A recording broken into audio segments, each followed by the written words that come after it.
हिंदवी स्वराज्याचे सरसंस्थापक छत्रपती शिवरायांना मानाचा मुजरा करतो। भारतीय राज्यघटनेचे शिल्पकार भारतरत्न डॉक्टर बाबासाहेब आंबेडकर यांना मानवंदना अर्पित करतो। मंचावर उपस्थित मंत्रिमंडळातील आमचे सहकारी श्री अतुल सावेजी, राज्यसभेचे सदस्य खासदार डॉक्टर भागवत कराडजी, श्रेयस प्रतिष्ठानचे अध्यक्ष आणि ज्यांच्या जीवनातील अनेक सिक्रेट हे आत्ताच आपल्याला समजलेले आहेत असे बसवराजजी मंगरुळे सचिव, त्यांना अत्यंत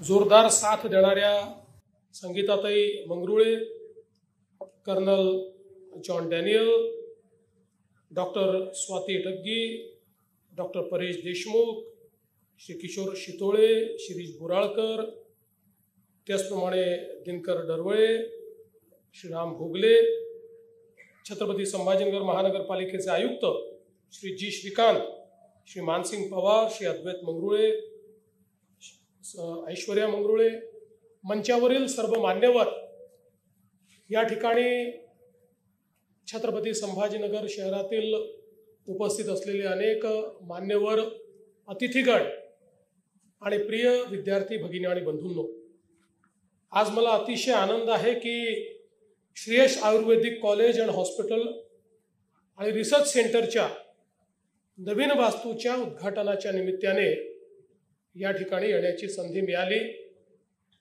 बसवराजजी मगाशी असं म्हणाले की बऱ्याच वर्षापासनं मी यावं अशी त्यांची इच्छा होती आणि मला देखील इथे आल्यानंतर लक्षात आलं की आपल्याला यायला थोडा उशीरच झाला, पण मी असं म्हणेन देर आहे दुरुस्त आहे अशा पद्धतीनं निश्चितपणे एका चांगल्या संस्थेमध्ये येण्याची संधी मला या ठिकाणी प्राप्त झाली।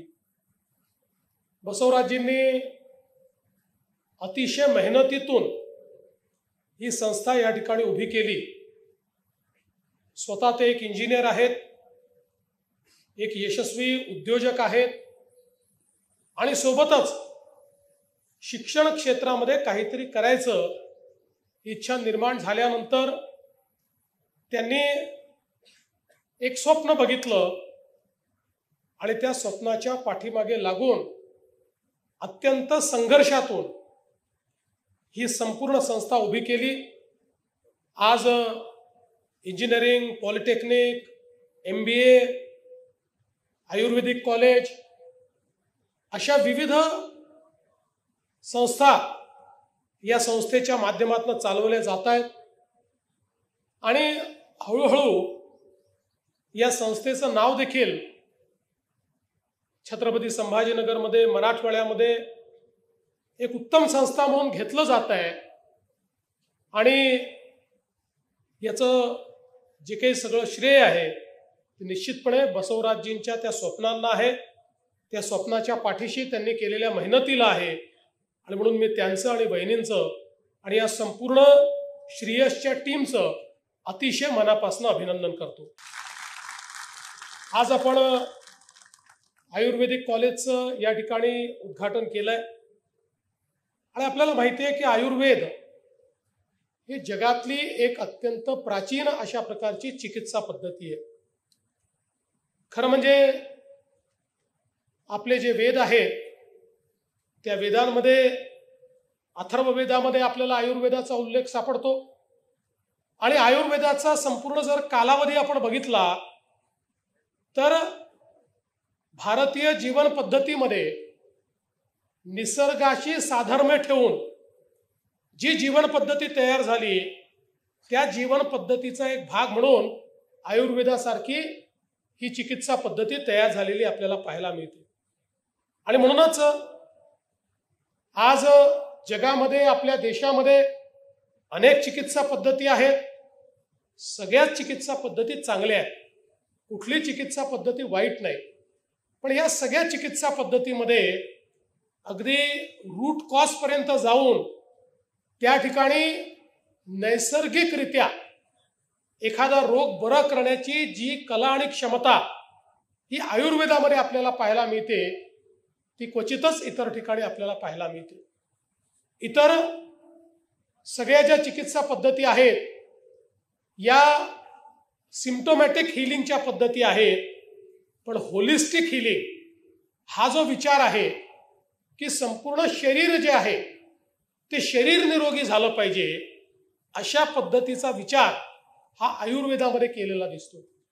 आणि म्हणून आज ज्यावेळी आपण मोठ्या प्रमाणात सगळ्या गोष्टी नैसर्गिक असल्या पाहिजे, ऑर्गॅनिक असल्या पाहिजे, आपण प्रदूषण रहित जीवन असलं पाहिजे, वातावरणातल्या बदलाचा आपल्यावर परिणाम होतोय त्यातनं आपल्याला बाहेर पडलं पाहिजे, सस्टेनेबिलिटी असली पाहिजे, अशा प्रकारच्या अनेक गोष्टी बोलतो.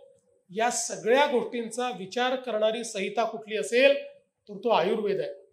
आणि आयुर्वेदामध्ये आपल्याला माहिती आहे, चरक संहिता असेल, सुश्रुत संहिता असेल, या प्रत्येक संहितेने त्या ठिकाणी प्रत्येक ऋतूच्या अनुसार, कालाच्या अनुसार त्या संहितेमध्ये जी काही पद्धती दिलेली आहे ही इतकी सायंटिफिक पद्धत आहे, इतकी विज्ञाननिष्ठ अशा प्रकारची पद्धत आहे की खऱ्या अर्थानं संपूर्ण चिकित्सा पद्धती ही आपल्या नैसर्गिक हिलिंग सिस्टीम आणि कॉस्मिक जी काही आपली व्यवस्था आहे या दोघांचं मिश्रण करून आणि त्यातनं वैज्ञानिक दृष्ट्या विकसित करण्यात आलेली अशा प्रकारची पद्धती असल्यामुळे निश्चितच आपण हे देखील बघितलं की एक काळ असा होता की जगामध्ये ही जी आपली आयुर्वेद ही पारंपरिक चिकित्सा पद्धती, प्राचीन चिकित्सा पद्धती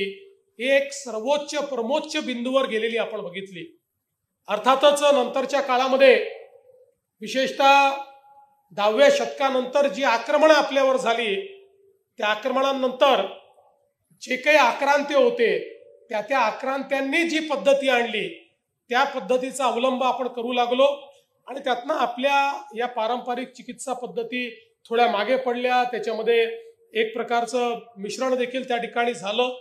पण मला आनंद आहे की देशाचे प्रधानमंत्री माननीय नरेंद्र मोदीजी यांनी पुन्हा एकदा सांगितलं की आपली जी काही ही प्राचीन चिकित्सा पद्धती आयुर्वेद, या आयुर्वेदाला पुनर्प्रतिष्ठित करण्याचं आता ही गरज आहे. आणि आज आपण पाहतोय की आयुष मंत्रालयाच्या माध्यमातून आपल्या आयुर्वेदामध्ये मोठ्या प्रमाणात शिक्षणामध्ये आपले कॉलेजेस सुरू झाले, संशोधन सुरू झालं आणि देशभरामध्ये 2.5 लाख त्या ठिकाणी आयुषच्या माध्यमातून जी आरोग्य मंदिरं तयार झाली ती करत असताना एक होलिस्टिक अशा प्रकारचा विचार करत ॲलोपॅथी सोबत आयुर्वेदाचाही विचार हा आपल्या सगळ्या चिकित्सा पद्धतीमध्ये करण्याची प्रक्रिया ही माननीय मोदी साहेबांनी सुरू केली. आणि आज तर आपण असं बघतो आहे की इतक्या मोठ्या प्रमाणात आयुर्वेदाचा एक प्रकारे वापर हा वाढू लागलेला आहे आणि आता जगातले लोक आयुर्वेदाकडे मोठ्या प्रमाणात आकृष्ट होत आहेत. आज आयुर्वेदाचं एक टुरिझम सुरू झालेलं आहे. म्हणजे आपण पाहतो की अनेक राज्यांमध्ये, अनेक भागांमध्ये जगभरातले पर्यटक आयुर्वेदिक चिकित्सा घेण्याकरता त्या ठिकाणी पर्यटक म्हणून येतात. आणि मगाशी जे सांगितलं की प्रिव्हेंटिव्ह अशा प्रकारचं मेडिसिन आणि क्युरेटिव्ह मेडिसिन या दोन्हीमध्ये आयुर्वेदाच्या माध्यमातून अतिशय चांगल्या पद्धतीनं आपल्याकडे त्या संदर्भातली चिकित्सा ही चाललेली आहे. आज जगाला योग आणि आयुर्वेद या दोन्ही गोष्टीचं महत्व हे मोठ्या प्रमाणात पटलेलं आहे. पण हे सगळं जरी होत असलं तरी देखील आपल्याला आयुर्वेदामध्ये अजून मोठ्या प्रमाणात संशोधन करण्याची आवश्यकता आहे.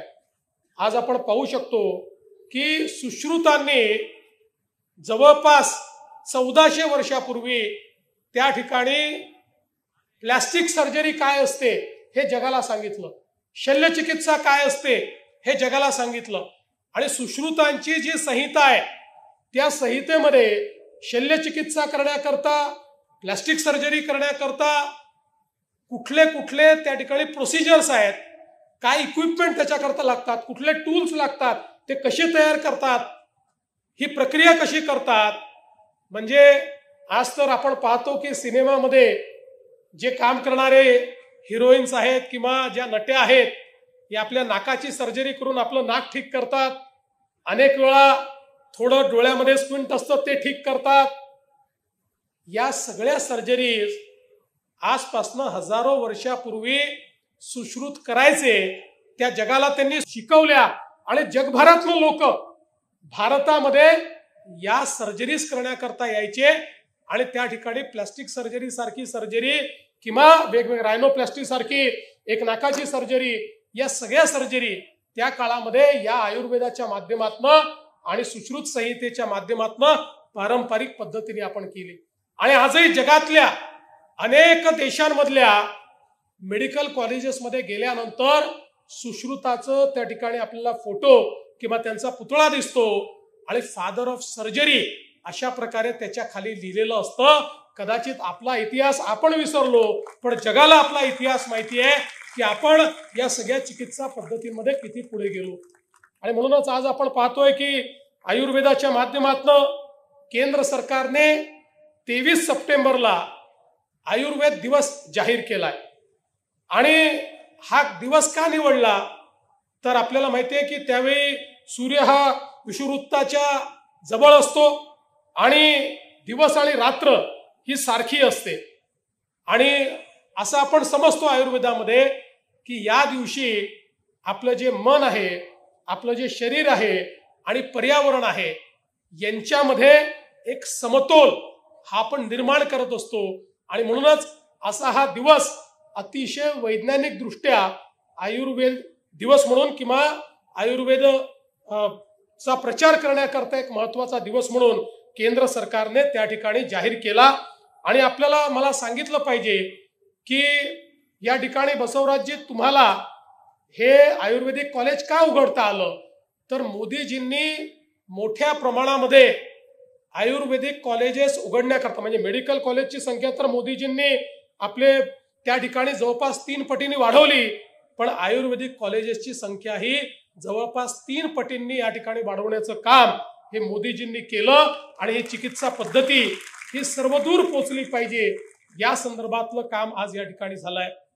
आज आपण पाहतोय की रामदेव बाबांसारखे काही लोक ज्यांनी या क्षेत्राला एक नवीन ग्लॅमर देखील मिळवून दिलेला आहे. आज त्यांनी तयार केलेल्या किंवा इतरही आयुर्वेदामध्ये काम करणारे जे इतर फार्मासिस्ट आहेत किंवा वेगवेगळ्या प्रकारचे लोक आहेत, यांनी ज्यावेळी कोविडचा काळ होता त्या कोविडच्या काळामध्ये सगळ्यांना इम्युनिटी बुस्टर्स पाहिजे होते. प्रत्येकाला कोविड पासून वाचण्याकरता इम्युनिटीची आवश्यकता होती आणि त्याकरता आयुर्वेदाच्या माध्यमातून मोठ्या प्रमाणात जे इम्युनिटी बुस्टर्स आले, त्यातनं आपल्या हे लक्षात आलं की आपण कोविडचा बऱ्यापैकी त्या ठिकाणी सामना करू शकलो आणि त्यातनं अनेक लोकांना खूप मोठ्या प्रमाणात रिलीफ मिळाला. आणि म्हणून मला असं वाटतं की आज एक प्रकारे जर आपण बघितलं तर गेल्या 10 वर्षामध्ये, म्हणजे आता आपण मार्केटच्या भाषेत जर बोलायचं झालो तर आयुर्वेदिक मेडिसिनचं मार्केट 1,80,000 कोटी रुपयाचं झालेलं आहे. 1,80,000 कोटी रुपयाचं आणि निरंतर वाढत आहे. त्यामुळे येत्या काळामध्ये पुन्हा एकदा आयुर्वेदाच्या सुवर्ण युगाकडे आपण जाणार आहोत. पण त्याकरता आवश्यकता आहे अधिक चांगले वैद्य तयार करण्याची, डॉक्टर्स तयार करण्याची. आपल्याला माहिती आहे जुन्या काळातले आपले आणि आजही अनेक वैद्य आपले असे आहेत, त्यांना स्टेटोस्कोपची आवश्यकता नाही आहे, त्यांना कुठल्याही रिपोर्टची आवश्यकता नाही, मशीनची आवश्यकता नाही आहे. मी अनेक लोकांना भेटलोय, नाडी परीक्षण करतात आणि नाडीतनं तुमचे रोग सांगतात. तुम्हाला डायबिटीस आहे, तुम्हाला शुगर आहे, तुम्हाला हायपरटेन्शन आहे. हे जे लाईफस्टाईल डिसीजेस आहेत हे तर नाडी बघून किंवा त्या नाडीच्या माध्यमातनं जे हार्टच्या संदर्भातले सिम्पटम्स आहेत ते सांगणारे अनेक वैद्य हे आजही आपल्याला पाहायला मिळतात. कारण ही जी सगळी चिकित्सा पद्धती तयार झालेली आहे, यांनी जी आपली एनाटॉमी आहे, आपलं जे शरीर विज्ञान आहे, हे शरीर विज्ञान पूर्णपणे समजून घेऊन आणि त्या माध्यमातून हे तयार करण्याचं काम या ठिकाणी झालेलं आहे. आणि म्हणून मला विश्वास आहे की अतिशय चांगलं अशा प्रकारचं हे आयुर्वेदिक कॉलेज या ठिकाणी तयार केलंय. त्याच्या शल्यचिकित्सा गृहात ऑपरेशन थिएटरमध्ये मी जाऊन बघितलं. अतिशय स्टेट ऑफ आर्ट अशा प्रकारचं थिएटर तयार करण्यात आलेलं आहे. आणि आपल्याला माहिती आहे की ज्या काही प्रिव्हेंटिव्ह अशा प्रकारच्या गोष्टी आयुर्वेदामध्ये सांगितलेल्या आहेत पंचकर्माच्या माध्यमातनं, त्याच्या माध्यमातनं तर आपलं जे शरीर आहे या शरीराला आपल्याला शुद्ध करता येतं, या शरीराला आपल्याला एक नवीन उभारी देता येते. आणि म्हणून या सगळ्या गोष्टी आज या ठिकाणी शिकवण्याचं काम आणि त्यासोबत वेगवेगळ्या प्रकारे लोकांपर्यंत पोहोचवण्याचं काम देखील होत आहे. बसवराजजींनी सांगितलंय खरं आहे की शेवटी मेडिकल कॉलेज चालवायचं पेशंट्स देखील पाहिजे, त्याशिवाय मुलं शिकतील कशी. आणि म्हणून या संदर्भात आपण जी काही या ठिकाणी मागणी केलेली आहे की आमच्या आयुर्वेदिक प्रोसिजर्स, मला असं वाटतं काही प्रोसिजर्स तर आपण घेतलेल्या आहेतच, पण याला अधिक जास्त याची व्याप्ती वाढवून आपल्या संपूर्ण महात्मा फुले जनआरोग्य योजना असेल किंवा केंद्र सरकारच्या योजना असेल, याचा आयुर्वेदाशी नीट मेळ आपल्याला कसा घालता येईल हा प्रयत्न आपण येत्या काळामध्ये करू, जेणेकरून सामान्यातल्या सामान्य माणसालाही ही चिकित्सा पद्धती चांगल्या पद्धतीनं त्या ठिकाणी उपयुक्त दृष्ट्या मिळेल अशा प्रकारचा आपण प्रयत्न करू. आज या निमित्ताने निश्चितपणे मला या गोष्टीचा आनंद आहे की एक चांगली शिक्षण संस्था तुम्ही तयार केली आहे. आणि मी आमच्या सगळ्या विद्यार्थ्यांना देखील सांगू इच्छितो की आज आपला जो देश आहे हा एका अशा व्यवस्थेतनं चाललाय की आपल्या देशाचं जे काही भाग्य आहे, जे काही भवितव्य आहे ते याच 10 वर्षांमध्ये ठरणार आहे. कारण आपण जर बघितलं तर जगामध्ये सर्वात जास्त युवांची लोकसंख्या असलेला देश आपला भारत देश आहे. सर्वात जास्त युवांची लोकसंख्या असलेला. आज डेमोग्राफी ही जगामध्ये सर्वात यंग डेमोग्राफी आपली आहे. भारताचं सरासरी वय हे 27 वर्ष आहे. भारतामध्ये जवळपास 55% लोक असे आहेत की ज्यांचं वय हे 25 वर्षाच्या आत आहे. त्यामुळे इतक्या मोठ्या प्रमाणात यंग पॉप्युलेशन घेऊन भारत पुढे निघालाय. आणि म्हणूनच ही भारताची क्षमता प्रधानमंत्री मोदयांनी समजून घेतली आणि त्यातनं त्यांनी मेक इन इंडिया, त्यातनं त्यांनी स्टार्टअप इंडिया, त्यातनं त्यांनी स्किल इंडिया यासारखे वेगवेगळे कार्यक्रम हातात घेतले. कारण या युवा शक्तीला प्रशिक्षित करून त्यांच्या हाताला काम देणं हे अत्यंत महत्वाचं आहे. डेमोग्राफिक डिव्हिडंड हा डेमोग्राफिक डिझास्टर मध्ये परिवर्तित व्हायचा नसेल तर एक स्किल्ड अशा प्रकारचा भारत उभा करणं हे अत्यंत महत्वाचं आहे. हे मोदीजींनी लक्षात घेतलं. आणि आपण बघा काय चमत्कार आहे की केवळ 10 वर्षामध्ये जो भारत आणि ज्या भारताची अर्थव्यवस्था जगामध्ये 11व्या क्रमांकावर होती त्या भारताची अर्थव्यवस्था आता जगामध्ये 3ऱ्या क्रमांकावर येऊ घातली आहे. लवकरच ती 3री होईल आणि त्यानंतर 2री होईल आणि कदाचित 2047 पर्यंत जगातली सगळ्यात मोठी अर्थव्यवस्था आपल्या भारताची अर्थव्यवस्था होणार आहे. कारण हा डेमोग्राफिक डिव्हिडंड जो आहे हा समजून घेऊन या संपूर्ण युवा शक्तीला त्या ठिकाणी प्रशिक्षित करण्याचं काम, त्यांना शिक्षित करण्याचं काम आणि त्यांच्याकरता मोठ्या प्रमाणात संधी निर्माण करण्याचं काम हे मोदीजींच्या माध्यमातून आज होताना दिसतंय.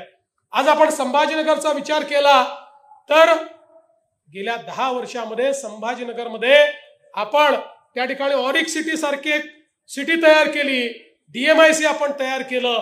आज परिणाम काय आहे? पूर्वी खऱ्या अर्थानं आपली इंडस्ट्रियल ग्रोथ ही पुण्याला थांबायची, थोड्या प्रमाणात संभाजीनगर पर्यंत पोहोचायची. पण आता ईव्हीच्या क्षेत्रामध्ये छत्रपती संभाजीनगरने पुण्यालाही मागे टाकलेला आहे आणि एक इतकी मोठी इकोसिस्टीम ईव्हीची या ठिकाणी तयार झाली.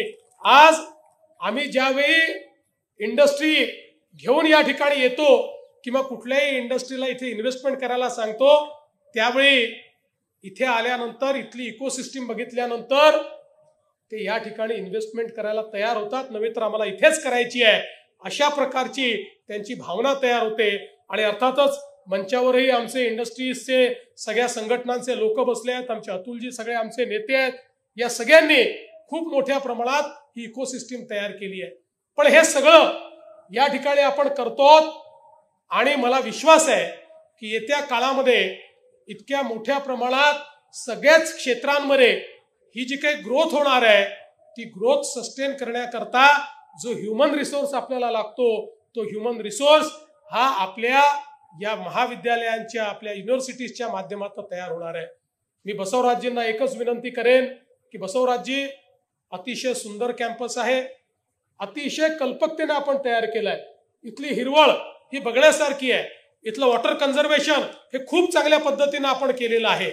इथलं सगळं इन्फ्रास्ट्रक्चर चांगलं आहे आणि म्हणून आता आमचे विद्यार्थी जे आहेत या विद्यार्थ्यांना अधिक गुणवत्तेकडे कसं नेता येईल, आपल्या ॲक्रेडिटेशन मध्ये आपल्याला अधिक गुणवत्तापूर्ण ॲक्रेडिटेशन कसं मिळवता येईल याच्याकडे आपण अधिक लक्ष द्यावं.